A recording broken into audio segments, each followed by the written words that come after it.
Me ligjin e ri për buxhetin, vitit 2026, ne parashojmë edhe pagën e 13 në administratën shtetërore. Pra, të gjithë shërbyesit publik do ta marrin në pagën e 13. Me fjalë tjera, kush punon 12 muaj i merr 13 paga. Normal do të ishte që pagën e 13 ta marrin ka fundi i vitit, atje te dhjetori diku. Mirë po, një ndër 5 vendimet e para që do të marr, përveç atyre që përmenda, do të jetë natyrisht edhe paga e 13 në fillim të vitit. Tash kjo varet kur formohet qeveria dhe kur votohet ligji për buxhetin, por sa të bëhen këto, do ta marrin vendimin edhe për pagën e 13 dhe ai do të jetë në fillim të muajit. Tash ne më të mëdha i kemi gjasat që do ta formojmë qeverinë në muajin shkurt se në janar, po kujdihet, ndoshta në janar. Sa më herët që formojmë qeverinë, aq më herët do të mund të jepet paga e 13, e cila padyshim që do të jetë në fillim të vitit për administratën shtetërore, të cilëve në fakt edhe është rritur paga në përgjithësi gjatë qeverisjes në mandatin tim për 47%, sepse aq është rrit buxheti total i pagesave për rrogat në administratën shtetërore, me çrast edhe është zvogluar dallimi i pagës më të lartë me pagën më të ulët, prej 20/1, siç ka qenë, në 4/1. Pra, 47% është rritur paga përgjithsisht në administratën shtetërore të shërbyesit publik dhe të njëjtën kohë 5 fish është zvogluar pabarazia aty.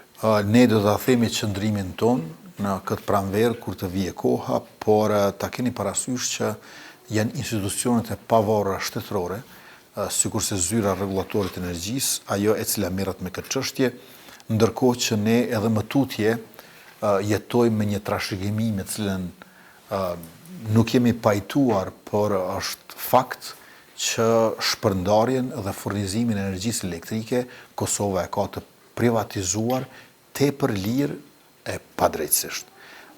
Në anën tjetër, ndër vendimet e para që do të marrim, do të jenë edhe një pako e përgjithshme për 200 milion euro për përballje me inflacionin, për kategoritë të cilët kanë më së shumti nevojë dhe që preken më së rëndi, pensionistët, fëmijët, sektori privat, përkatësisht punëtorët aty, punëmarrësit, dhe gjithashtu edhe studentët, e paralelisht me këtë, edhe do ta rikthejmë atë skemën që kush kursen energji elektrike shpërblehet.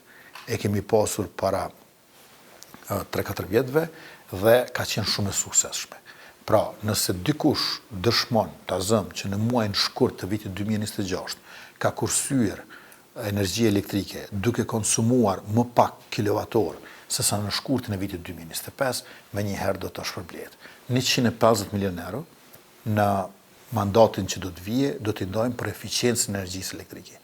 Sepse ne shpenzimin suplementar, le ta quajmë ashtu, por në anën tjetër ekzistencial, që e kemi të energjisë elektrike është për ngrohje.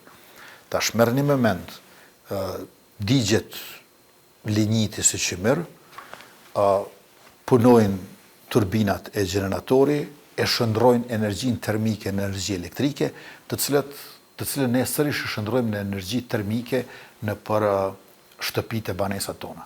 Prandaj, kogenerimi do të jetë një zgjidhje, do ta dyfishojmë kogenerimin për termocentraleve, do të kemi gjithashtu edhe mundësinë për ngrohje nëpërmjet paneleve solare dhe do ta shohim edhe mundësinë që sa më shpejt të hyjmë në gasifikimin e linjitit, pra në kapacitete të reja energjetike. Besoj që e ardhmja afat shkurtë dhe afat mesme do të jenë shumë të mira edhe në këtë aspekt.